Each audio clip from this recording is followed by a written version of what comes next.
Assalamualaikum warahmatullahi wabarakatuh. Waalaikumsalam warahmatullahi wabarakatuh. Oke, selamat pagi Ananda semuanya. Alhamdulillah. Bagaimana kabarnya hari ini? Alhamdulillah. Luar biasa ya. Oke, sebelum memulai kegiatan pembelajaran pada pagi hari ini, alangkah baiknya kita doa terlebih dahulu. Mohon untuk perwakilan kelas untuk memulai doa. Baik teman-teman, sebelum kita mulai pembelajaran bahasa Indonesia pada hari ini, kita berdoa terlebih dahulu. Berdoa menurut agama dan masing-masing. Mulai.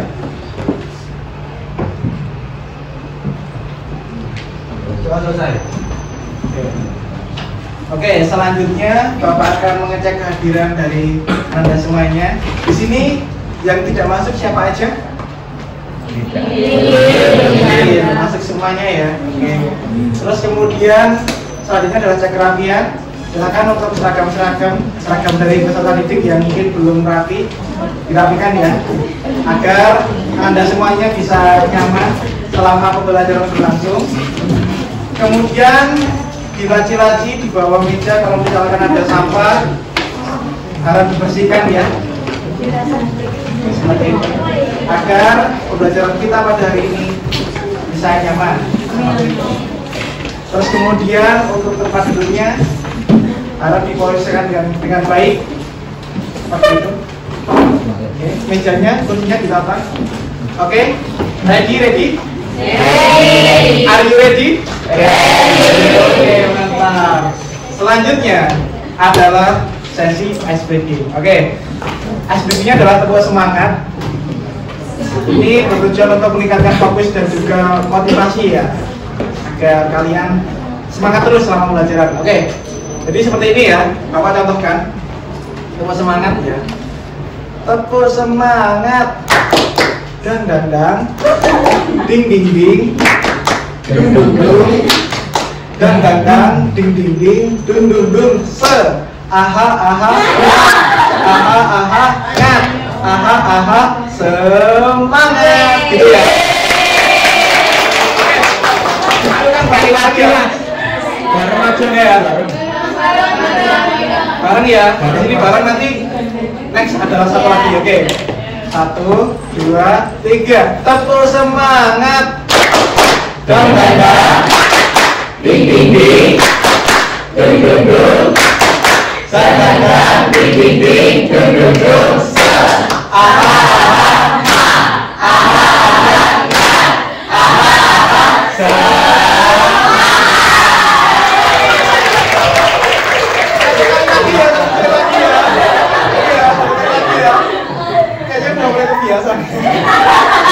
Oke, satu kali lagi ya. Tepuk semangat. ding ding ding, dung dung dung, ding ding ding, dung dung dung,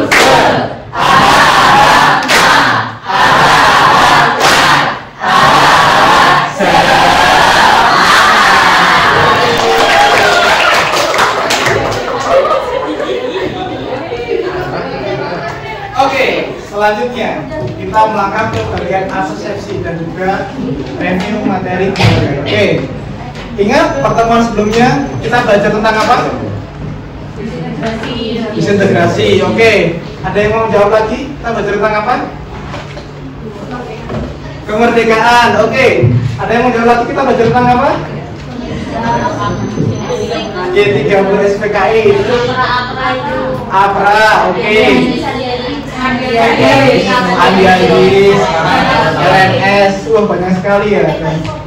Iya, dan banyak sekali ya, kayak semacam gerakan-gerakan separatis seperti itu. Nah, dan ini teman-teman sedikit perantung ya pertemuan sebelumnya tentang kehidupan pemerintahan bangsa Indonesia pada awal kemerdekaan, yang mana pada awal kemerdekaan itu kan negara kita masih seumur jagung ya, masih umurnya itu masih muda banget gitu. Dan tentunya dalam sebuah negara menentukan umur muda itu masih kayak kayak labil gitu loh, kayak masa remaja ya. Jadi kayak mau menemukan sistem yang pasti seperti apa, menemukan apa ya kebijakan yang pas itu seperti apa, dan akhirnya banyak sekali dinamika di dalamnya gitu. Dan di situ ada dua hal, dari faktor internal maupun faktor eksternal pada awal kemerdekaan Indonesia gitu.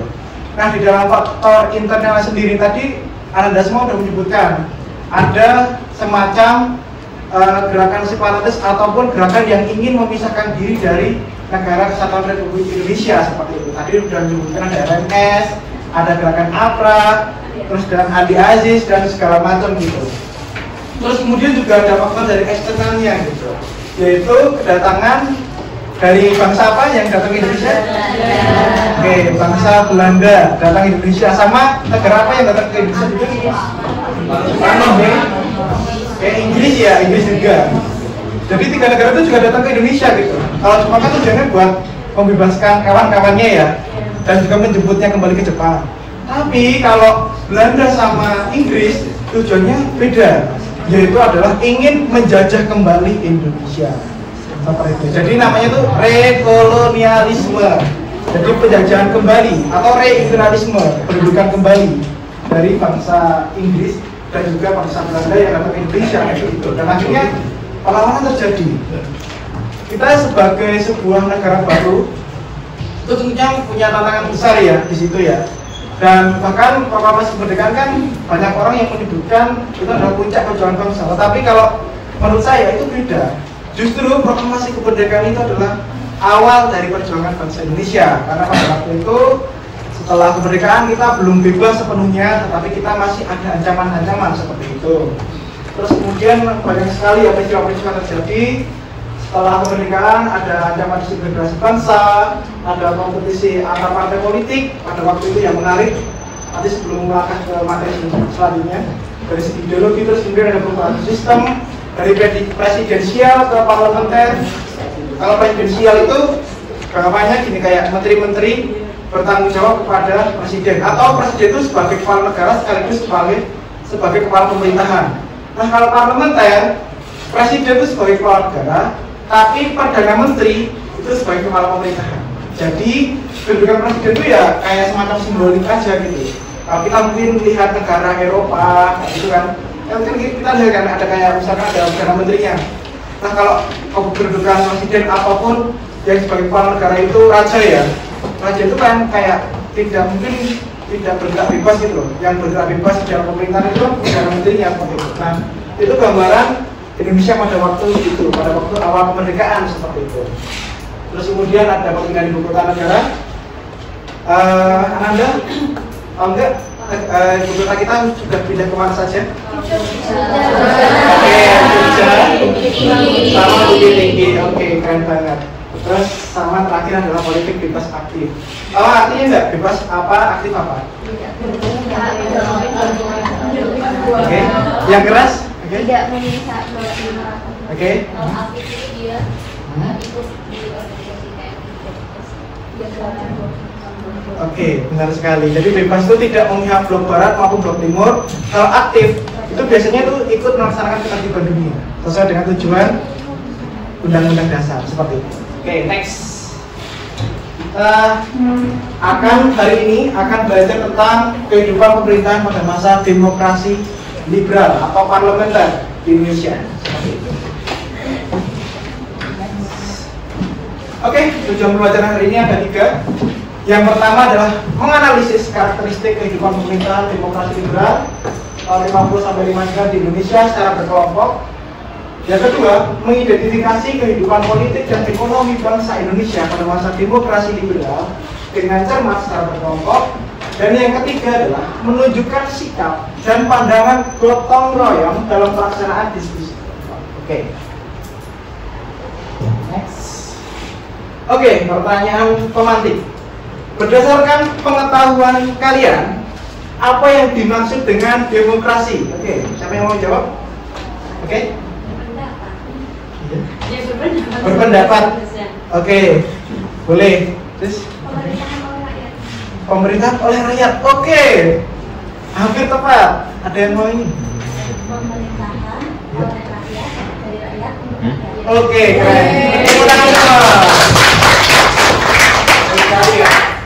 Oke, jawabannya next. Oke, Jadi apa yang tadi sudah disampaikan sama Ananda, itu demokrasi adalah pemerintahan dari rakyat, oleh rakyat, dan untuk rakyat. Ini pendapat dari Abraham Lincoln. Ini sangat terkenal sekali. Sebenarnya definisi demokrasi itu banyak banget, tapi yang paling umum dan yang paling sering digunakan itu ini, seperti itu. Kemudian next, ada pertanyaan pemantik yang kedua. Apa yang menyebabkan Indonesia mengadopsi sistem demokrasi liberal pada awal masa kemerdekaan? Saya mau jawab.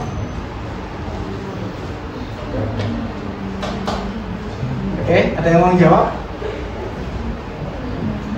Kenapa kita kok pakai demokrasi liberal pada awal kemerdekaan?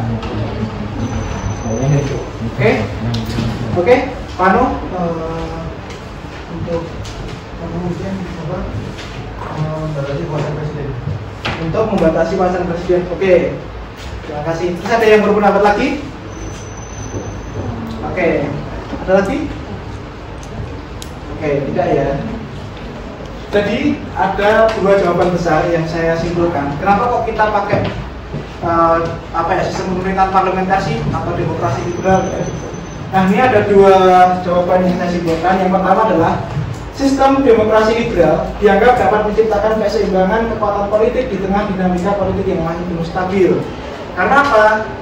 Tren pada waktu itu sistem pemerintahnya adalah parlementer memang. Karena kan kita mungkin adalah negara yang bekas jajahan dari Eropa ya, dan Eropa kan juga banyak menganut sistem parlementer. Jadi ya yang kita tiru pada waktu itu ya ini Eropa gitu. Yang jadi role modelnya sistem pemerintahan itu waktu itu adalah Eropa. Karena kan kita belum bisa merumuskan sistem pemerintahan tersendiri gitu. Terus yang kedua adalah banyak elit politik Indonesia yang memiliki latar belakang pendidikan di Belanda atau terpengaruh dari pemikiran Barat. Jadi memang para founding fathers kita ataupun para tokoh-tokoh nasional bangsa kita pada waktu itu ya adanya ya cuma itu gitu loh. Maksudnya dalam artian ya mereka belajar ya setiap hari mereka belajar tentang demokrasi liberal dan segala macam dan belum merumuskan sistem pemerintahan yang pas kayak gitu. Seperti itu. Selanjutnya, oke, silahkan simak video berikut ya.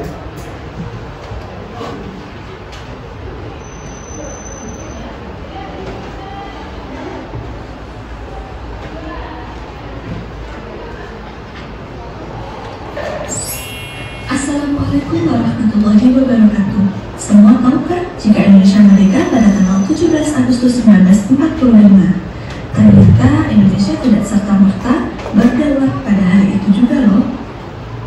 Baru setelah 4 tahun merdeka, tepatnya pada tanggal 27 Desember 1949, Belanda mengakui kedaulatan Indonesia melalui jalur diplomasi yang cukup alot, yaitu Misa-Bunda. Dan meskipun dalam salah satu hasil perundingan KNB masih saja ada poin yang merugikan bangsa Indonesia, yaitu bentuk negara yang masih serikat, yang tentunya tidak sesuai dengan cita-cita proklamasi bangsa Indonesia. Hal ini memang merupakan salah satu taktik Belanda untuk memecah belah bangsa Indonesia. Kondisi ini berujung pada tuntutan yang dilakukan oleh rakyat kepada pemerintah pusat untuk kembali dalam bentuk Negara Kesatuan Republik Indonesia.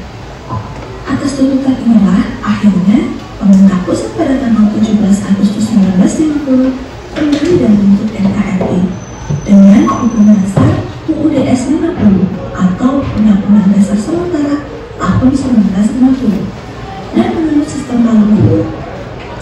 Momen inilah yang menjadi awal babak baru sejarah perpolitikan di Indonesia, yaitu munculnya demokrasi liberal dengan sistem parlementer yang berlangsung dari tahun 1950 hingga 1959. Demokrasi liberal ditandai dengan adanya sistem multipartai atau banyak partai politik saat itu.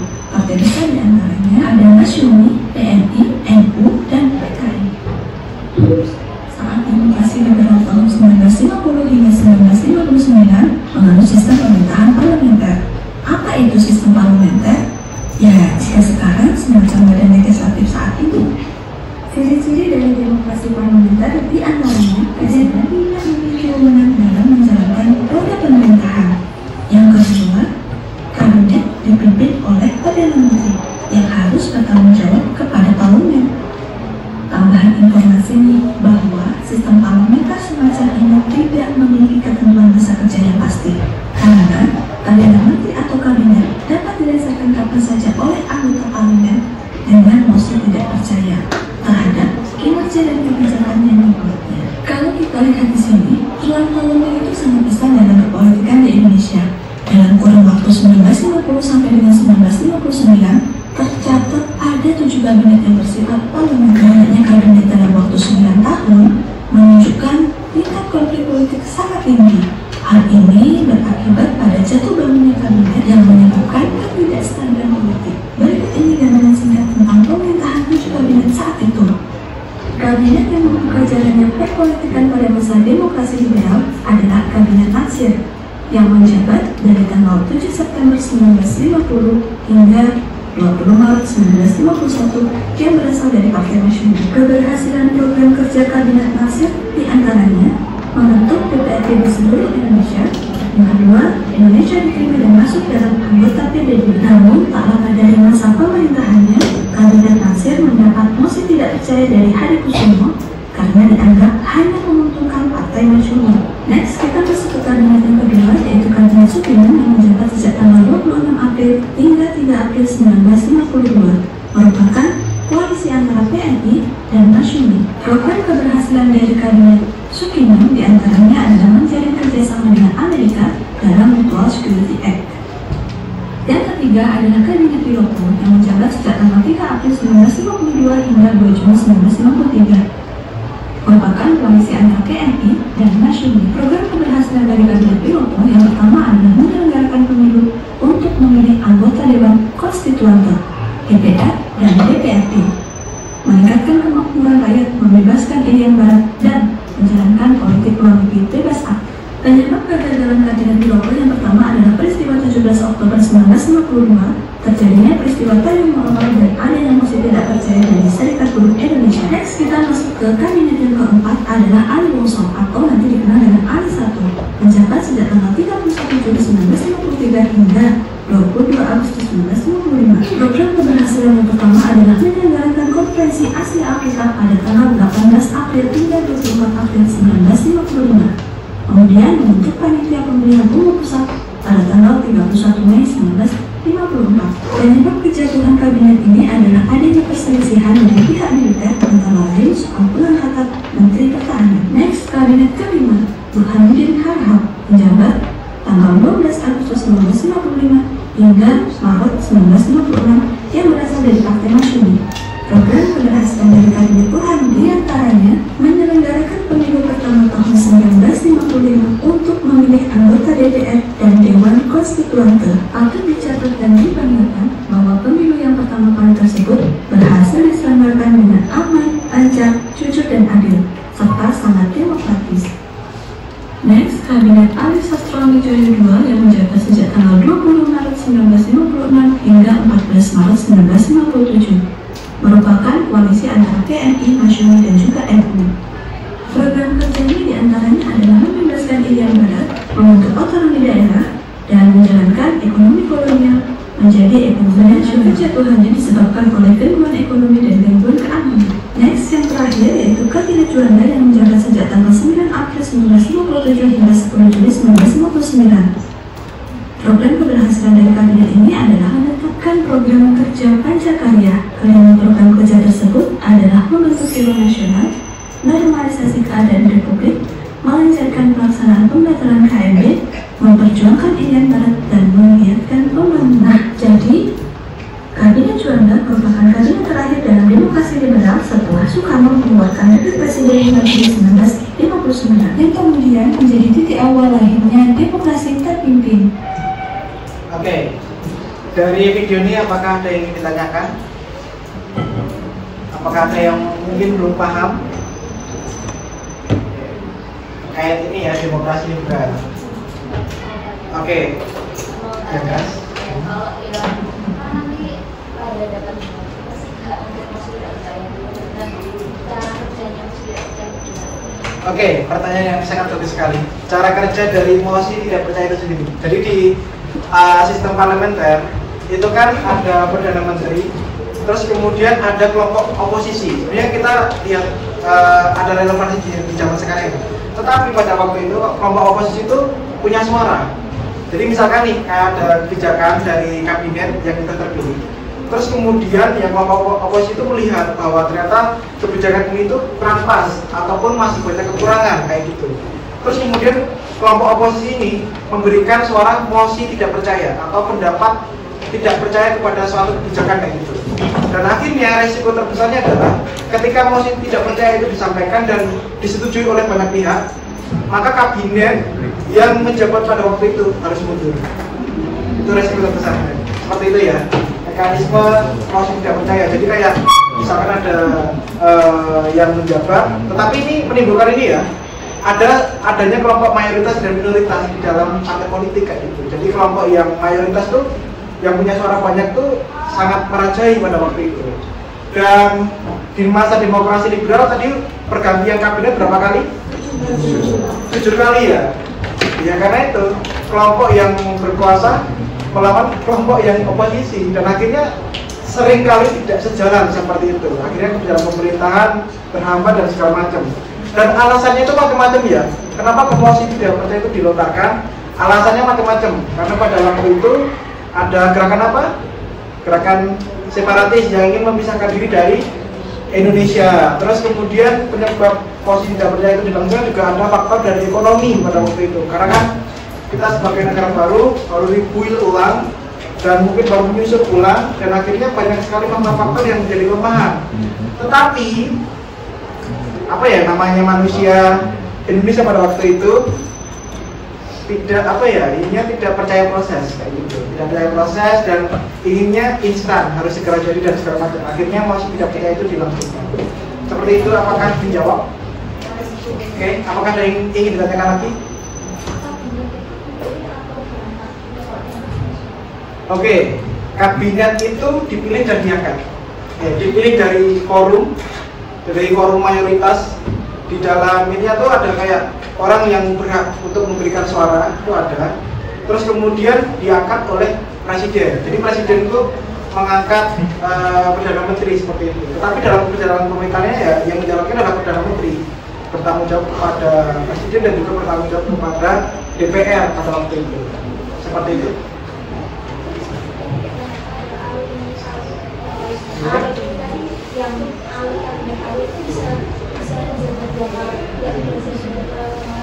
Oh iya, tadi ya kabinet Ali Sastra Amijoyo itu 2 kali ya, 1 dan 2 gitu. Karena mungkin yang namanya setelah diturunkan kan mungkin ada kayak semacam evaluasi ya, terus mencalonkan diri lagi dan akhirnya terpilih lagi. Walaupun pada akhirnya jabatannya juga singkat ya, mundur lagi dan digantikan oleh Burhanuddin Harahap kayak gitu. Seperti itu. Oke, sudah paham? Oke. Next ya.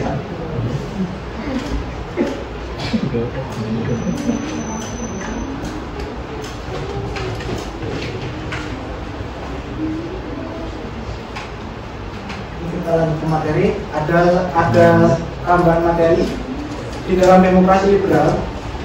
Itu akhirnya menjumpai pemilu pertama kali diadakan tahun 1955. Yang pada waktu itu menjadi pemilu pertama yang demokratis dalam sejarah di Indonesia dan jumlah partai peserta pemilu tercatat mencapai 172 partai. Banyak sekali. Terus kemudian juga ada 16 daerah pemilihan. Terus kemudian ada fakta-fakta menarik di dalam pemilu tersebut, ada banyak ancaman dan kendala. Yaitu ancaman dari DITI, terus kemudian ada kurangnya logistik pada pemilu, terus kemudian juga ada banyak masyarakat yang masih buta huruf kayak gitu. Jadi mau nyoblos tapi nggak tahu caranya nyoblos kayak gimana gitu. Kayak gitu. Jadi masih banyak sekali ya masyarakat masih buta huruf. Terus untuk di tahun 55 partai pemenang pemilu itu ada PNI, Masyumi, NU dan PKI. Dan pemilu 55 ini untuk memilih 2 ya, memilih DPR dan juga memilih Badan Konstituante. Jadi Badan Konstituante itu tugasnya adalah membuat undang-undang seperti itu. Nah DPR yang ibaratnya itu sebagai mengawasi pemerintahan dari penjalangan kabinet parlementer seperti itu. Terus pemilu 55 tidak menghasilkan stabilitas politik karena kan kita menyadari ya bahwa selama 9 tahun 50 sampai 59 itu terjadi 7 kali pergantian kabinet. Jadi ya benar-benar tidak stabil sekali gitu. Nah karena ya tadi kelompok oposisi sering mengambil kebijakan mosi tidak percaya. Terus why tidak ada pemilu 1960? Karena sebelum 1960 tahun 59 dikeluarkan Dekret 5 Juli yang pada dasarnya itu peralihan kekuasaan dari demokrasi liberal menuju demokrasi terpimpin. Karena pada waktu itu mungkin sekarang juga menganggap ya bahwa demokrasi liberal itu gak cocok dari Indonesia. Karena apa? Selama 9 tahun 7 kali gonta-ganti kabinet dan segala macam, berarti kan melihat bahwa ini adalah suatu sistem pemerintahan yang kurang pas dan juga kurang cocok di Indonesia pada waktu itu. Terus DPR dan Badan Konstituante pemilu 1955 tidak bertahan lama karena dianggap gagal dan masih terjadi ketidakstabilan politik. Jadi hasil pemilu ini setelah berjalan 4 tahun dibubarkan. Ya seperti itulah namanya politik ya, kayak gitu. Gimana? Partainya masih bertahan. Iya, yang berubah itu cuma ini kayak komponen jabatannya atau fungsionalnya itu berubah. Dan menarik lagi, nah sebenarnya pemilu yang demokratis pertama kali itu diadakan di Jogja sebelumnya. Di Indonesia kan tahun 55 itu kayak pemilu serentaknya ya, tahun 55. Tetapi daerah pertama kali yang ibaratnya itu membuat pemilu itu adalah Yogyakarta. Karena pemilu di Jogja ini ada satu hal yang menarik karena Jogja sebagai wilayah kerajaan justru menjadi wilayah yang paling awal melaksanakan pemilihan umum. Terus kemudian ini atas dasar usul dari Sri Sultan Hamengkubuwono yang ke-9 yang memelopori terlaksananya pemilihan umum sebagai usaha membentuk pemerintahan yang demokratis. Dan akhirnya usaha tersebut berhasil membangun citra sebagai Raja Yogyakarta sebagai raja yang demokratis.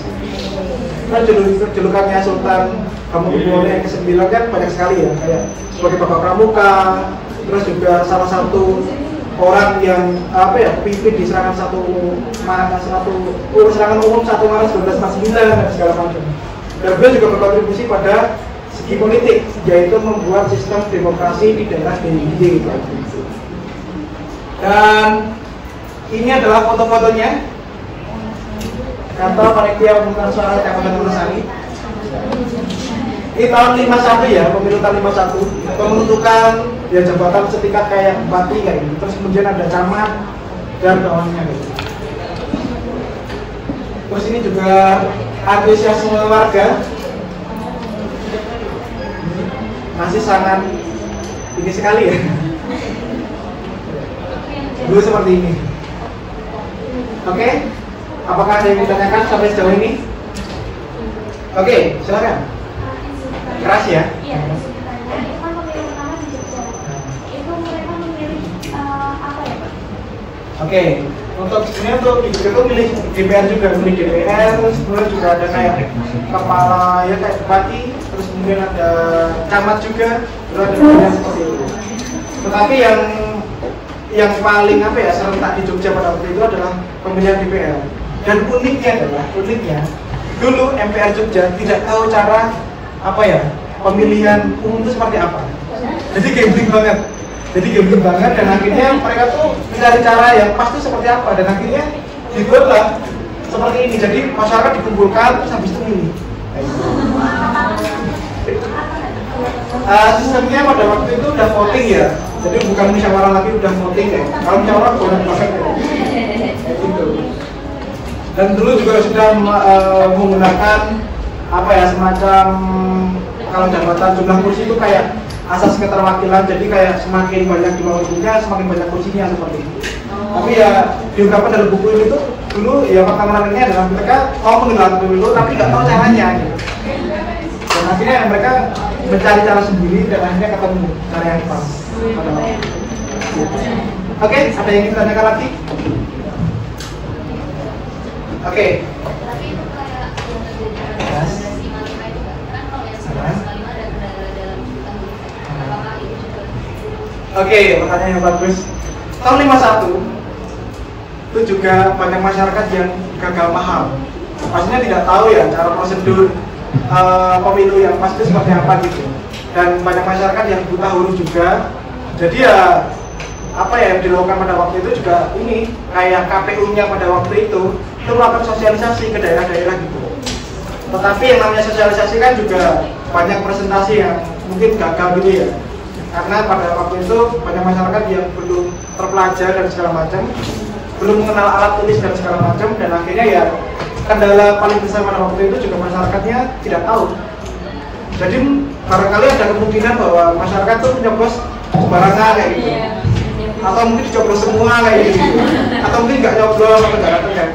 Jadi banyak kemungkinan seperti itu ya. Oke, apakah ada yang ditanyakan lagi? Oke, nah cukup ya.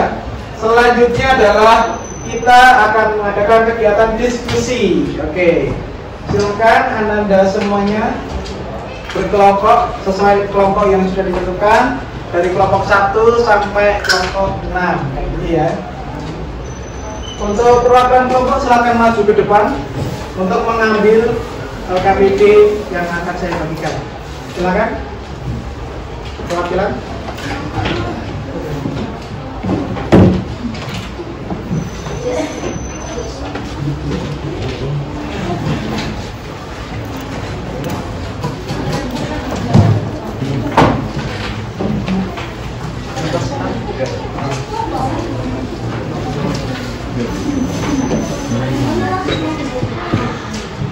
Ya, silakan Anda duduk berkelompok sesuai dengan kelompoknya masing-masing.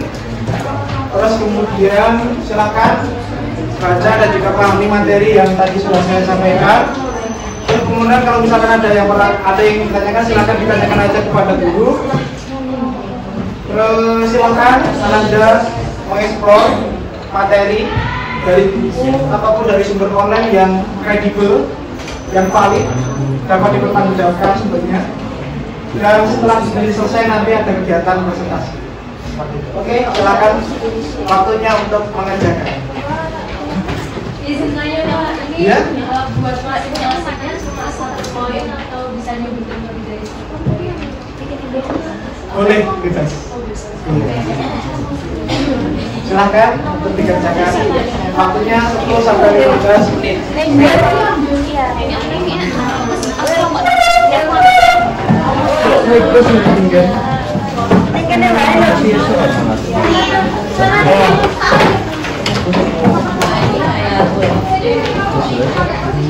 Sini mana sini? Si ngomong pandai. Emang kosong. Ini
silakan dikerjakan.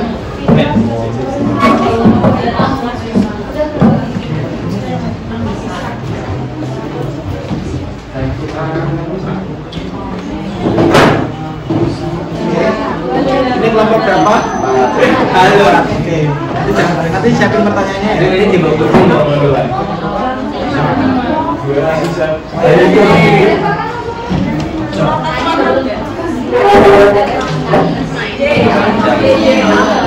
Ini kelompok berapa?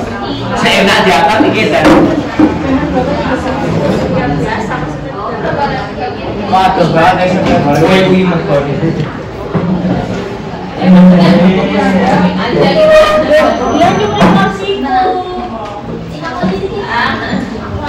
Ini dia. Oh, kalau saya kenalkan kita sampaikan aja.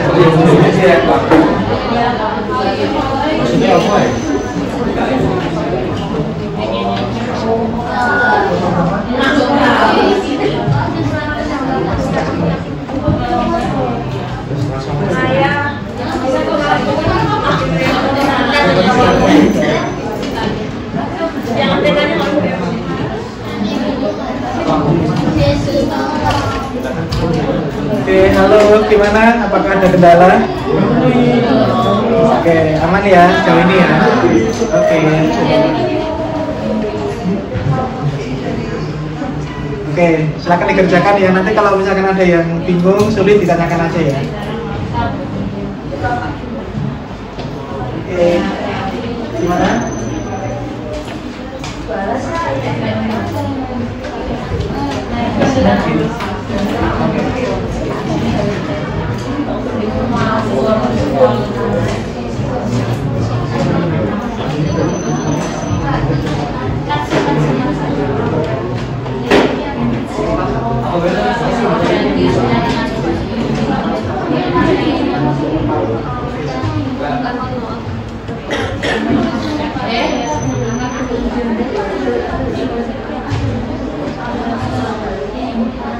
Iya, nanti sama sering sama berbeda bisa saja. Hal itu yang berbeda dia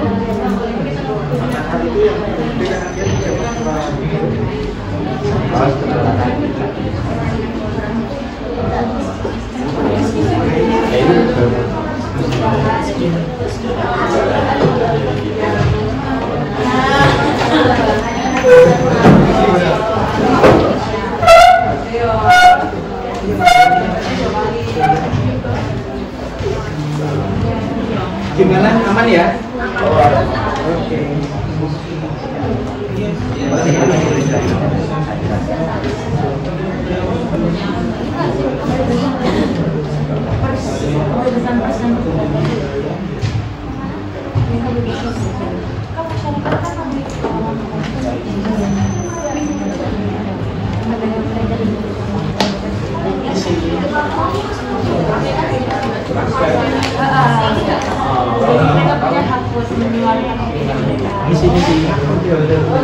Permisi.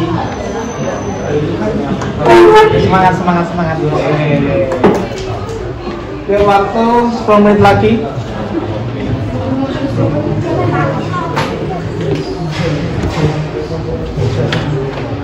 Gimana, aman ya? Silakan lanjutkan diskusinya.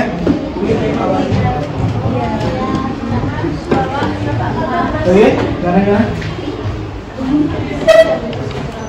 Oke, gimana?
Misalkan mau sih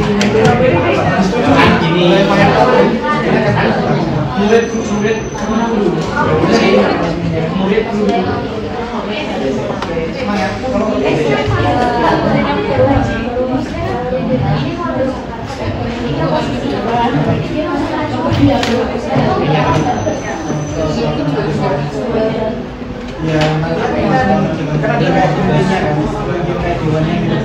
Nanti apa ya putusin dalam musyawarah ini ada usaha ini kan kalau di Indonesia kan memang mengedepankan pertama itu musyawarah dulu kan, kalau musyawarah mufakat tidak ditemukan voting, naiknya itu pilihannya itu kabinetnya itu berjalan atau kabinetnya itu Ya memang pada waktu itu politik itu kayak sangat apa ya, orang yang sebelumnya misalkan kayak politik itu sangat sama, tergantung kamu temennya siapa.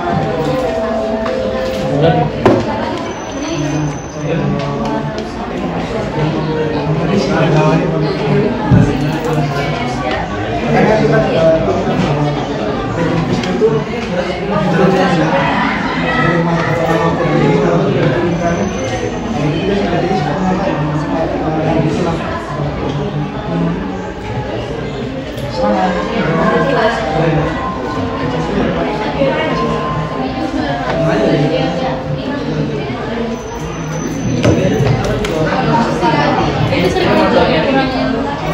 Oke. Oke, gimana? Apakah ada kendala? Tidak.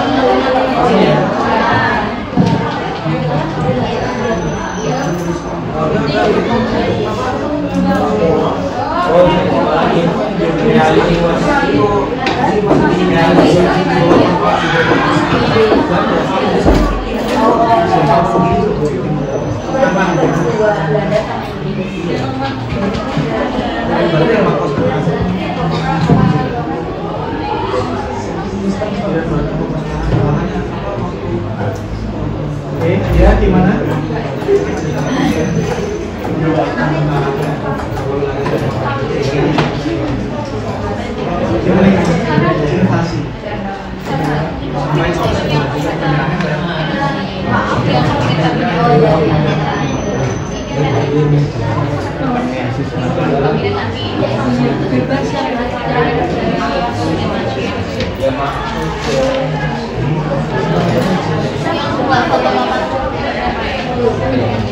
Lima menit lagi ya, teman-teman. Silakan. 5 menit lagi.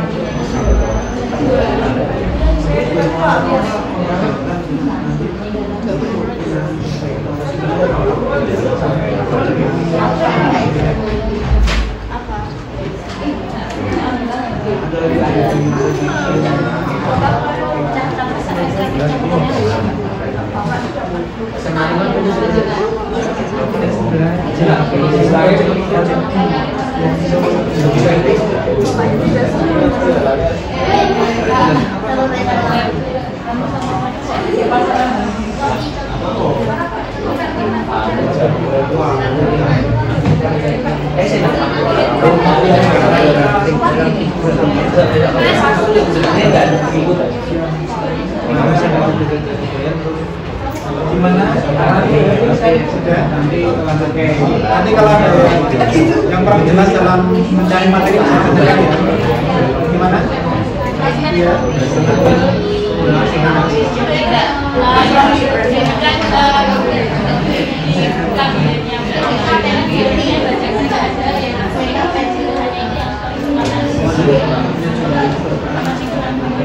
Oh, peristiwa Tanjung Mentawai. Iya, Ya. Itu sebenarnya konflik karena tanah sih. Itu masalah tanah gitu loh. Masalah tanah yang awalnya itu milik swasta tapi dinasionalisasikan gitu. Tapi kan akhirnya kayak timbul konflik pada waktu itu. Timbul konflik terus ya swasta juga nggak mau. Akhirnya kayak itunya juga bentuk negosiasi juga bentuk. Akhirnya ada perlawanan gitu. Dari biasa itu sendiri terhadap pemerintah kayak gitu. Seperti itu. Sama-sama. Oke.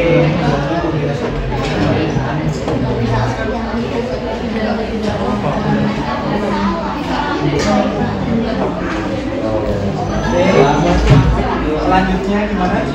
Aman? Oke, 3 menit lagi ya. Anda semuanya.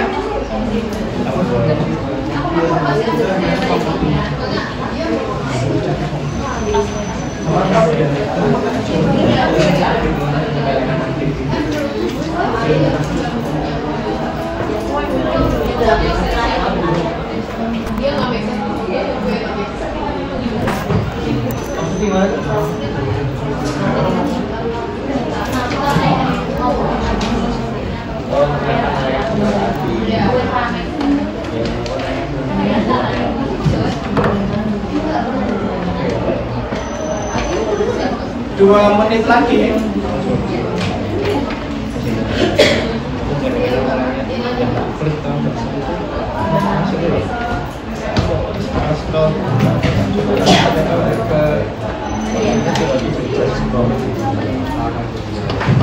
Nilai orang dari luar.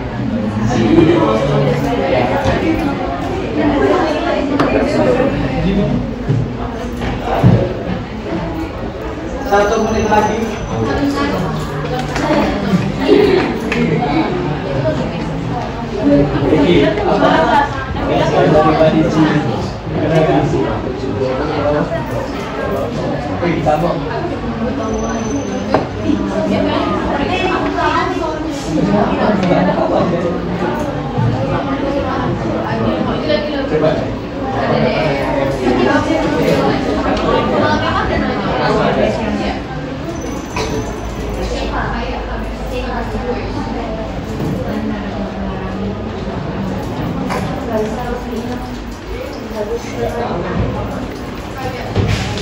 Ya enggak? Ayo langsung.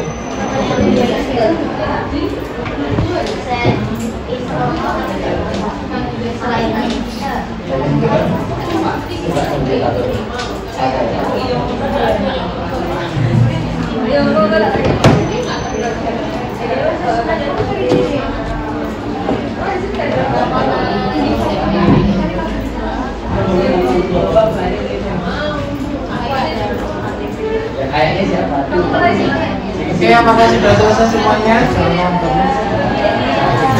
Ada yang belum ya?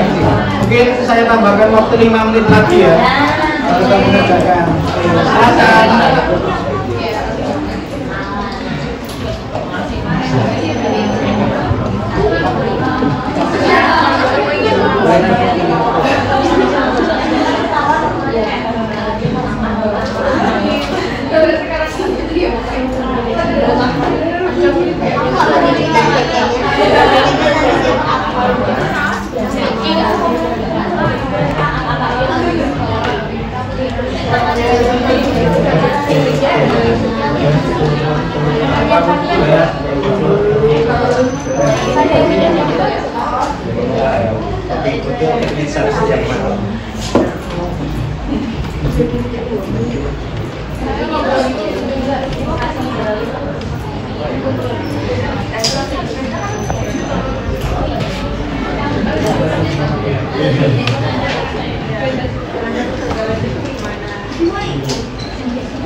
Misi.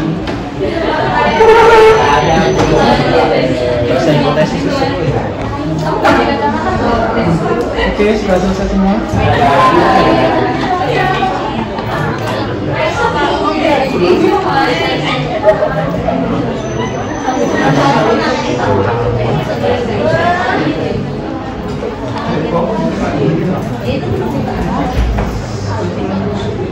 Selesai.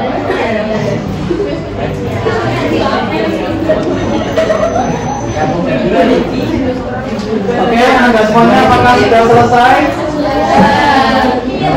Oke. Sudah selesai semuanya ya? Oke. Silakan yang pertama dipersiapkan untuk kelompok 1 ya, untuk mempresentasikan di depan. Yuk kasih semuanya.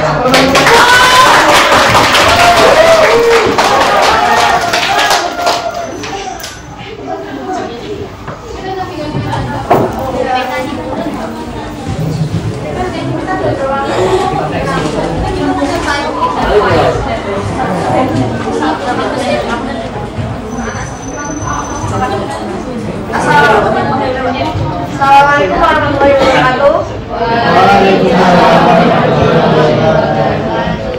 Jadi kami dari kelompok pertama kami akan mempresentasikan hasil diskusi kami mengenai demokrasi liberal. Sebelumnya izin memperkenalkan diri dari saya Nandika Putri Anggreni, presensi 20. Saya Mira Faiza, presensi 23. Saya Zakia Haya, presensi 9. Saya Zana Kiarita, presensi 26. Saya Jessica Brentia, presensi 11. Saya mencoba presensi 17. Oke, jadi di sini kita akan membahas tentang yang nomor 1, yaitu melengkapi tabel yang mengenai karakteristik pemerintahan pada masa demokrasi liberal di Indonesia. Jadi di sini kami mencantumkan 3 ciri-cirinya. Yang pertama itu multipartai. Jadi di kelebihan multipartai pada demokrasi liberal itu contohnya adalah persaingan politik yang sehat. Selanjutnya kelemahannya itu pasti ada polarisasi politik. Lalu yang kedua itu ada proses pengambilan keputusan yang bisa lebih lambat. Lalu selanjutnya Ciri-ciri yang kedua itu ada dominasi parlemen dalam pengambilan keputusan. Kelebihan dari ciri-ciri yang satu ini sendiri itu pemerintahan yang lebih demokratis, tapi kekurangannya itu pengambilan keputusan tergantung produk politik. Lalu untuk ciri-ciri yang terakhir, Ciri yang terakhir, yang pertama ada yang ketiga adanya pemilihan umum 195. Untuk kelebihannya kemajuan dalam proses demokrasi. Untuk kekurangannya 2, yaitu banyak ancaman penculikan pembunuhan terhadap panitia pemilu dan intimidasi dari pihak luar. Jadi sekian presentasi kami mengenai tentang ciri-ciri demokrasi liberal pada tahun 1995. Apakah ada yang ditanyakan? Silakan teman-teman semuanya atau Anda semuanya, kalau misalkan ada yang ditanyakan silakan untuk memajukan jari ya, dan juga mungkin dengan suara keras ya. Oke, silakan. Ya. Oke, setelah Dengan nama dan absen. Saya Tristan Alota Syadar presensi 35. Berdiri. Oh ya, siap. Izin bertanya, kan itu pada demokrasi liberal. Nah di situ ada Presiden Soekarno itu beliau tugasnya apa pada saat masa demokrasi liberal? Baik, terima kasih atas pertanyaannya. Apakah ada yang ingin bertanya lagi?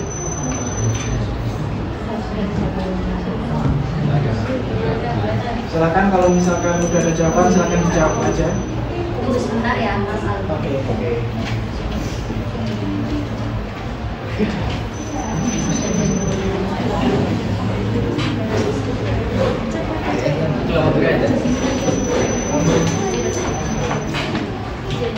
Jadi izin menjawab.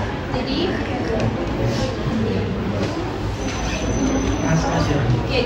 izin menjawab sebenarnya selama periode demokrasi liberal, Soekarno itu berperan sebagai presiden yang berpengaruh sebagai tokoh sentral dalam politik Indonesia. Jadi ia juga berusaha menyambungkan berbagai kelompok politik dan memainkan peran kunci dalam mengatasi kestabilan politik melalui dekret presiden 1959. Oke, bagaimana? Ada tanggapan lagi atau sudah cukup? Terima kasih sudah cukup. Oke, sudah cukup. Sekian presentasi dari kami. Apabila ada kekurangan mohon dimaafkan. Wassalamualaikum warahmatullahi wabarakatuh.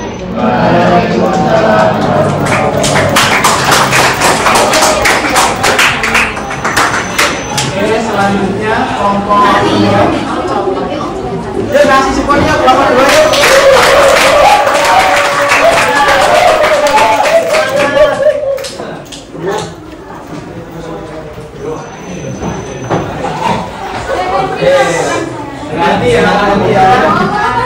Hati-hati.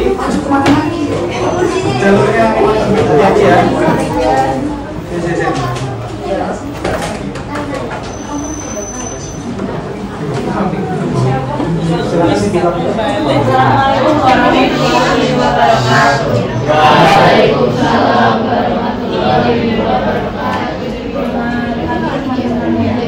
Pak, kami izin untuk mempresentasikan hasil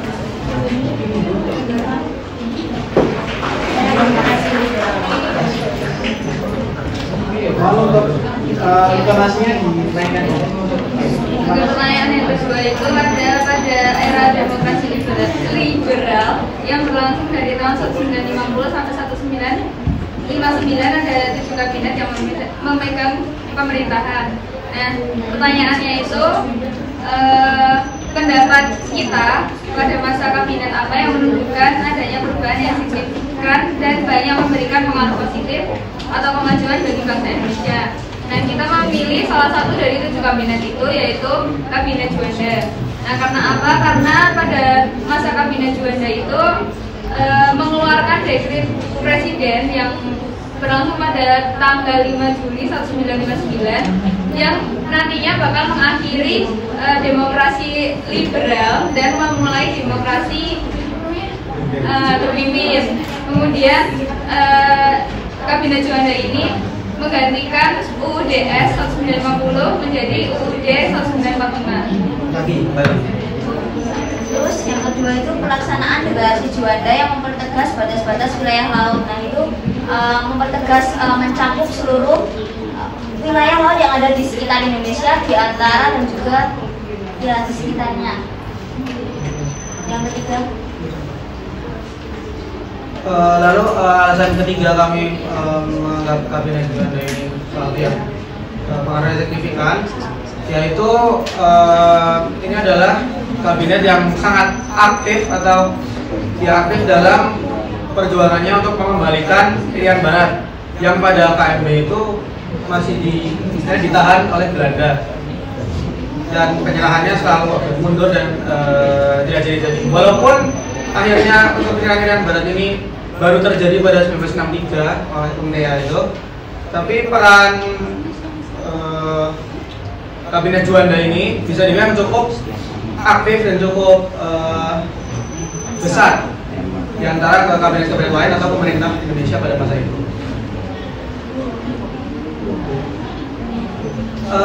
Sekian tersebut presentasi kami atau pendapat kami mengenai kabinet yang memiliki pengaruh signifikan selama masa demokrasi liberal. Apakah ada pertanyaan?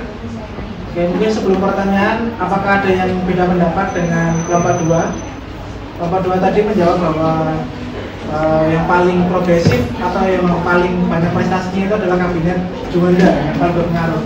Atau mungkin dari di antara kalian, apakah ada pendapat lain kabinet siapa gitu? Apakah ada yang ingin mengajukan tangan? Oke, dari kelompok berapa? Sama dan kelompok? Oke, dari kelompok 1 ya. Bisa berdiri dan mungkin lebih keras ya. Ini kita cuma mau nambah itu, kalau menurut kami itu tuh salah satu kabinet yang paling progresif pada masa demokrasi liberal itu Kabinet Burhanuddin. Itu karena dia ada prestasinya, yaitu meneruskan reformasi pemerintahan dan mempersiapkan pemilu 1955 yang merupakan pemilu pertama di Indonesia. Tapi kami juga setuju bahwa yang Kabinet Juanda itu juga progresif. Tapi kita punya pendapat lain. Mantap. Oke, terima kasih. Oke, ada pendapat lain dari kelompok lain? Atau sudah cukup nanti langsung pertanyaan aja? Oke, monggo, silakan kepada Anda semuanya. Kalau misalkan ada yang ditanyakan, silakan ditanyakan. Oke, berdiri, sebutkan nama, absen, dan pertanyaannya ya. Sebelumnya saya izin, saya Alia Prima, presensi 08 dari kelompok 5, izin bertanya. Sebenarnya tujuan utama penerapan demokrasi liberal di Indonesia itu apa sih? Ya, udah. Terima kasih. Terima kasih. Silakan. Tujuan utama.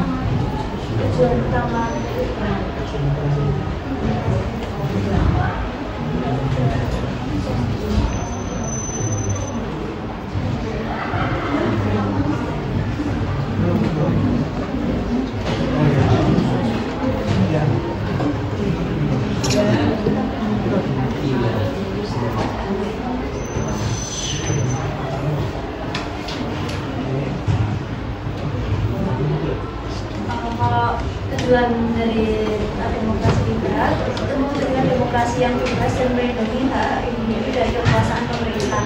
Tapi kan tujuan dari ini mengubah yang awalnya liberal jadi terpimpin. Gimana? Apakah kami? Terima kasih. Ada yang ingin ditanyakan lagi?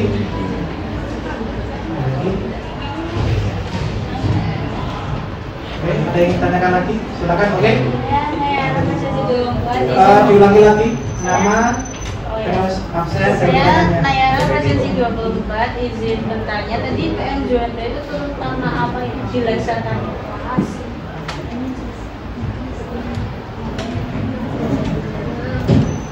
Jadi izin menjawab, jatuhnya kabinet Juanda itu salah satunya adalah terakhir di Cikini pada tahun 1947. Jadi peristiwa Cikini itu adalah percobaan pembunuhan Presiden Soekarno pada 30 November tahun 1947. Oke, sudah. Apakah dipahami?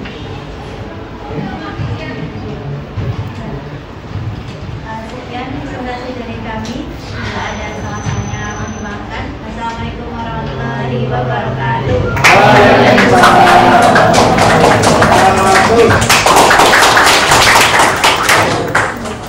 Silahkan kembali ke tempat. Selanjutnya dipersiapkan ya kelompok 3 untuk mempresentasikan di depan. Yuk kasih support yuk.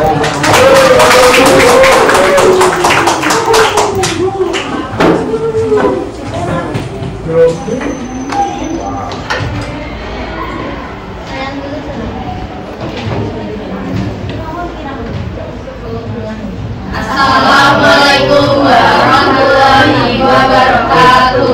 Waalaikumsalam warahmatullahi wabarakatuh. Selamat siang semuanya.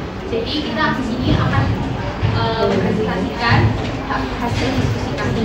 Perkenalkan, saya Maria Angela Rosari, nomor absensi 13. Perkenalkan, nama saya Mulia Jirafawati, presensi 7. Saya Noviana Fitrianjani, presensi 25. Saya Muhammad Zidran, presensi 18. Saya Ismail Hadi, nomor presensi 10. Saya Aisyah Jami, nomor presensi 10. Baik, sekarang mulai dari nomor yang 3. Nomor 3 pertanyaan adalah bagaimana kehidupan politik pada masa pemerintahan demokrasi liberal di Indonesia dan menjelaskan. Yang pertama adalah sistem pemerintahan parlementer. Pemerintah dijadikan oleh Perdana Menteri yang dipilih oleh parlemen dengan kekuasaan eksekutif di tangan kabinet. Presiden memiliki peran seremonial. Nah, terus di demokrasi liberal ini juga ada berlakunya sistem partai yang didasari oleh maklumat pemerintah pada 3 November 1945. Nah, ini tuh jadi banyak munculnya partai-partai politik di Indonesia, dari lebih dari 28 partai politik. Nah, dari banyaknya partai politik ini kan mereka saling mementingkan kepentingan kelompoknya sendiri. Nah, itu tuh bisa membuat ketidakstabilan pemerintah. Ya, contohnya aja mereka mengalami pergantian kabinet sebanyak 7 kali.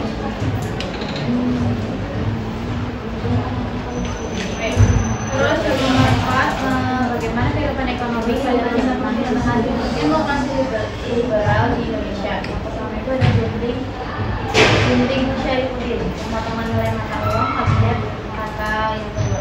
Ini tuh ada pada tanggal 20 Maret 1950 yang dilakukan potongan uang dilakukan secara harian. Potongan pertama menjadi uang dan nilai setengahnya. Ini kayak gimana ya? Itu potongan uang setengahnya tuh dinilai buat mata uang, yang setengahnya lagi buat negara karena ada krisis negara sebesar anggarannya sebesar 0,1 triliun. Terus selanjutnya ada gerakan Benteng, itu melindungi pengusaha dalam negeri, memberi bantuan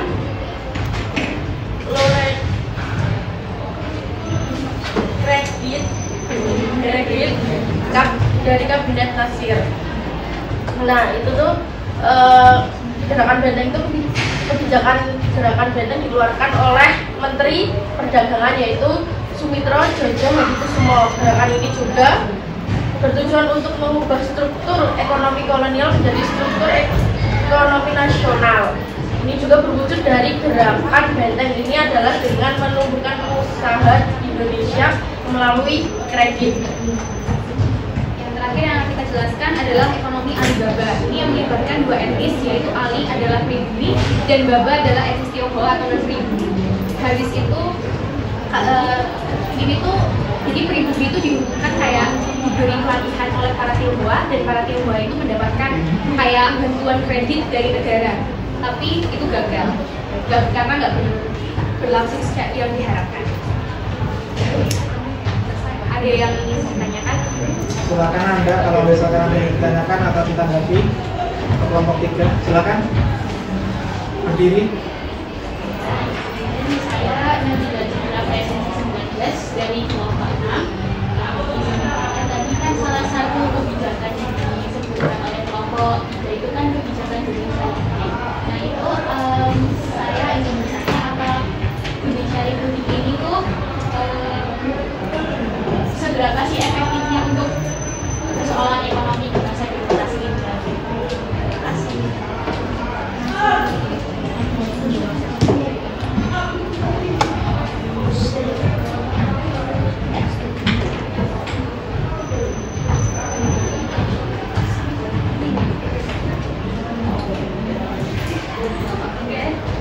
Izin menjawab seberapa efektif kebijakan moneter. Jadi waktu itu di kondisi ekonomi Indonesia itu ekonominya terpuruk karena banyak utang, terus inflasinya tinggi dan harganya juga naik. Nah terus apa yang dilakukan?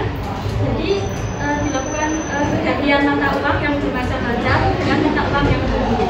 Terus habis itu mengurangi jumlah uang yang beredar untuk mengatasi inflasi. Jadi kalau inflasi turun, harga barang juga turun.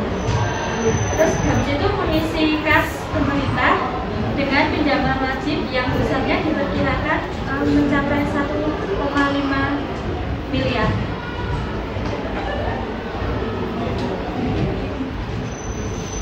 Sudah? Gimana? Apakah sudah dipahami atau sudah cukup? Oke, sudah. Apakah ada yang ingin ditanyakan lagi, teman-teman? Apakah sudah cukup? Oke, kalau sudah bisa ditutup. Sekian presentasi dari kelompok 3. Wassalamualaikum warahmatullahi wabarakatuh.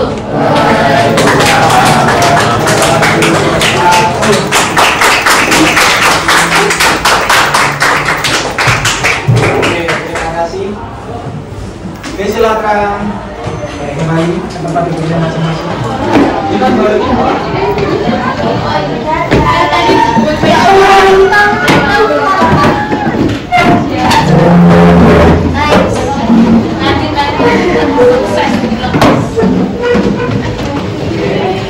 silakan memposisikan diri di tempatnya masing-masing senyamannya seperti tadi ya. Silakan disambut kembali pola dan fungsinya. Senyaman mungkin, kasih space yang lebar.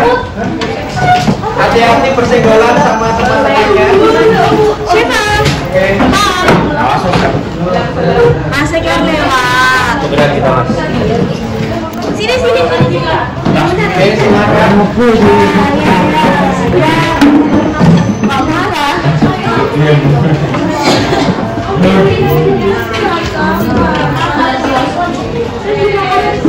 Oke, sudah semuanya ya? Sudah semuanya ya? Oke, kita melangkah ke kegiatan berikutnya adalah kesimpulan.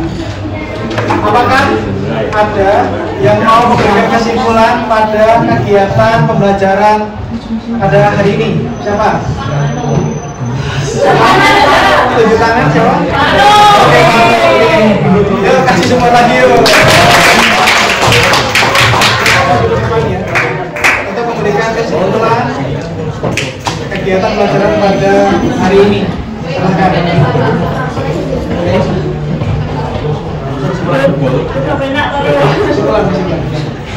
Kesimpulan yang saya dapat dari pembelajaran hari ini,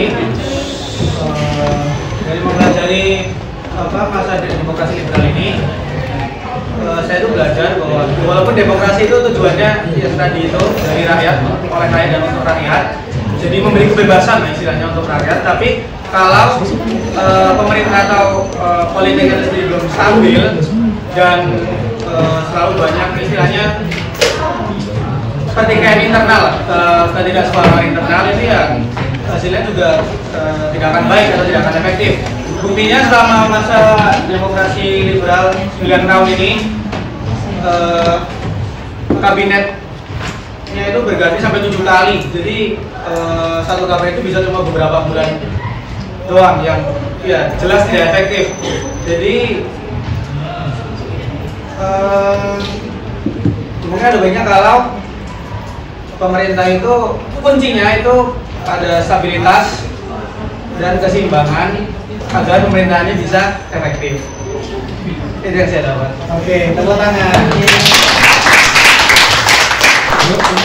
Bisa kembali ke tempat. Terima kasih. Keren sekali ya kesimpulan materi dan pembelajaran pada hari ini. Kita belajar banyak hal, tapi inti poinnya adalah ketika kita melihat tentang masa demokrasi liberal, kita melihat adanya ketidakstabilan politik di situ. Terus kemudian juga adanya pergantian kabinet selama berapa kali tadi? Sampai 7 kali, karena adanya mosi tidak percaya dari pihak oposisi. Jadi memang eranya sekarang yang lebih baik itu bukan lagi adalah persaingan ataupun kompetitif, tetapi sekarang itu adalah eranya kolaboratif ataupun kerjasama. Jadi memang yang namanya kolaboratif atau kerjasama itu berguna untuk mencapai tujuan yang sama juga, tujuan yang besar juga. Kalau dari Bapak sendiri memberikan kesimpulan beberapa hal ya. Partai Demokrasi Liberal di Indonesia memiliki ciri banyaknya partai politik yang saling berebut pengaruh untuk memegang tampuk kekuasaan. Hal tersebut membawa dampak terganggunya stabilitas nasional di berbagai bidang kehidupan. Pada era demokrasi liberal yang berlangsung dari tahun 50 sampai 59, ada 7 kabinet yang memegang pemerintahan, sehingga hampir setiap tahun terjadi pergantian kabinet. Jatuh bangunnya kabinet ini membuat program-program kabinet tidak dapat dilaksanakan sebagaimana mestinya. Kondisi inilah yang menyebabkan stabilitas nasional baik di bidang politik, ekonomi, sosial, dan keamanan terganggu. Selanjutnya, kesimpulan selanjutnya, pada masa demokrasi liberal, Indonesia menjalankan pemilihan umum pertama yang diikuti oleh banyak partai politik. Pemilu 55 merupakan tonggak demokrasi pertama di Indonesia. Pemilu ini dilaksanakan untuk memilih anggota parlemen dan anggota konstituante. Konstituante diberi tugas untuk membentuk undang-undang dasar baru menggantikan undang-undang dasar sementara. Sayangnya, beban tugas yang diemban oleh konstituante tidak dapat diselesaikan. Kondisi ini menambah kisruh situasi politik pada masa itu sehingga mendorong Presiden Soekarno untuk mengeluarkan dekret Presiden 5 Juli 1959. Dekret tersebut membawa Indonesia mengakhiri masa demokrasi parlementer atau liberal dan memasuki demokrasi terpimpin. Kemudian kegiatan selanjutnya adalah kita berusaha untuk berefleksi dan juga evaluasi. Yang pertama ada pertanyaan nih, jika Anda adalah seorang pemimpin pada masa demokrasi liberal, strategi apa yang akan Anda terapkan untuk mengatasi masalah ketidakstabilan politik? Apakah Anda ingin berpendapat? Silakan. Jika Anda sebagai pemimpin, tapi di masa demokrasi liberal pada waktu itu ya, nah yang Anda lakukan apa aja? Oke, ya itu silakan. Nilai kerjasama dan gotong royong. Oke, secara tersingkat betul ya. Jadi yang mungkin yang bisa kita lakukan ya di masa demokrasi liberal adalah mencari teman sebanyak-banyaknya, atau kalau dalam masa politiknya adalah kita menjalin koalisi antar berbagai partai gitu untuk menyatukan kesepahaman kita. Terus kemudian yang kedua, bagaimana perasaan Anda setelah mengikuti materi kehidupan pemerintahan pada masa demokrasi liberal? Adakah ini berpendapat? Bagaimana perasaannya? Oke, senang. Terus ada lagi? Kaget. Oke, kaget. Oke. Terus ada lagi? Seru. Oke, seru. Senang, kaget, seru. Oke. Ada lagi? Satu lagi mungkin perasaannya? Sedih nggak apa-apa kok. prihatin, oke, kamu. Oke. Yang ketiga, apakah kalian sudah mampu mengidentifikasi materi kehidupan pemerintahan pada masa demokrasi liberal? Sudah ya. Oke, yang keempat, apakah ada kendala yang kalian temui selama pembelajaran berlangsung? Belum dan semoga tidak. Oke, berarti lancar-lancar aja ya. Yang terakhir, apa saja nilai-nilai yang dapat kalian ambil dari materi kehidupan pemerintahan pada masa demokrasi liberal di Indonesia? Nilai kerjasama, oke, ada lagi. Mementingkan kebersamaan, oke. Nilai tadi nilai gotong royong, oke. Apalagi? Oke, menjunjung tinggi pendapat bersama, oke, betul sekali. Mementingkan kepentingan bangsa di atas kepentingan pribadi atau golongan, oke. Ada lagi? Oke, sudah cukup ya, oke. Selanjutnya, oke, jangan lupa untuk materi selanjutnya atau materi minggu depan kita akan belajar tentang kehidupan pemerintahan pada masa demokrasi terpimpin di Indonesia. Silakan catat, silakan pahami, silakan kalian belajar secara individu ya. Dan kemudian terima kasih. Oke. Sekian pembelajaran pada hari ini, kurang lebihnya saya mohon maaf. Saya sebagai guru pengajar di sini mohon maaf kalau bila mana kalau misalkan saya ada salah kata, perbuatan, kata yang tidak bisa dimaafkan, saya mohon maaf yang sebesar-besarnya. Terus kemudian saya ucapkan terima kasih kepada anda semuanya. Kalian semua sangat luar biasa, sangat antusias pada pembelajaran kali ini. Dan yuk tepuk tangan buat kita semuanya. Sekian pembelajaran pada hari ini, saya tutup. Wassalamualaikum warahmatullahi wabarakatuh.